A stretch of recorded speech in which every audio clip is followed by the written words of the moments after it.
All right, guys, this is for all my runners out there. I'm going to take you through what is called the ideal position. And this is ideal position for a lot of things, but specifically for running. So when we think of running, we want to have our bodies stacked. A lot of times you'll see people with their arms and legs kind of doing cross body stuff, or their pelvis in a not so ideal position. So I'm going to take you from the floor up into our ideal position for running.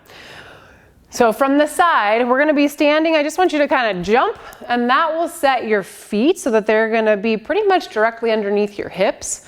Your knee should be soft. We never want to be locked out in our knee, either in a stride or when we're in our support position. So our knees are soft.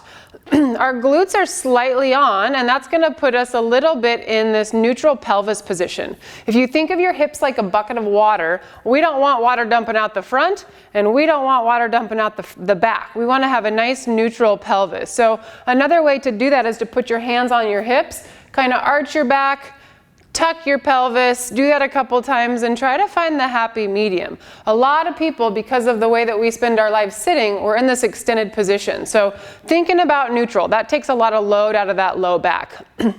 From here, your midline should be slightly on. You don't want to be so tight that you can't breathe, but a little bit of tension in that midline helps to protect your spine with the impact of running.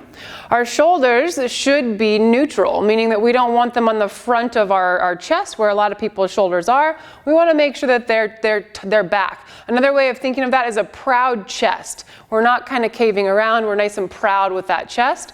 Our elbows are going to be at 90 degrees, and this is true if I'm sprinting, it's going to be a bigger pump. If I'm jogging, it's going to be a smaller pump. We want to have a 90-degree elbow. If my shoulders are in a good position, when I start swinging, it's going to be a front to back movement. If my shoulders are forward, it's going to be a cross body movement. We're looking for that front to back movement. It's going to be the most efficient.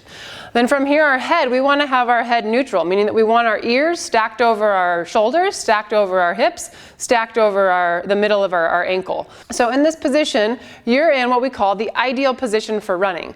All of the running drills that I have going forward from here, we always want to go back to our ideal position before beginning the movement.